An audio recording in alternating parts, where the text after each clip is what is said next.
NBC's chief foreign correspondent is Richard Engel. He's joining us live now from Dohuk, that's in Iraq. NBC's chief Pentagon correspondent, you see him there. Jim Miklaszewski is joining us from the Pentagon. Mick, we'll get to you in a moment, but Richard, first to you in Iraq, and I first want to get your sense of the status on the ground there, what's happening there, but also want to get your take on this new report from Amnesty International about how Shiite militias are going after Sunnis as revenge for ISIS advances. What we're seeing now, both in Iraq and Syria, is an absolutely sectarian fight.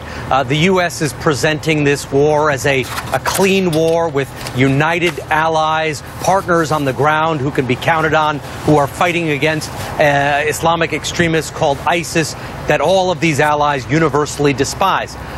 When you look at the problem more closely, however, it is far more complicated than that. It is a sectarian fight in Syria, Sunni versus Shiite, and in Baghdad, it is the same sectarian fight.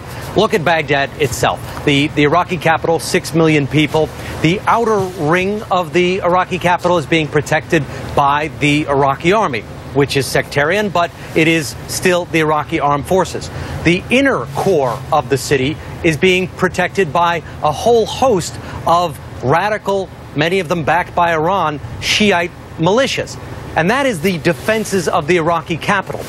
So it is not surprising at all when a report comes out, like the report that came out from Amnesty International, that says some of these Shiite militias have been rounding up Sunnis and killing them.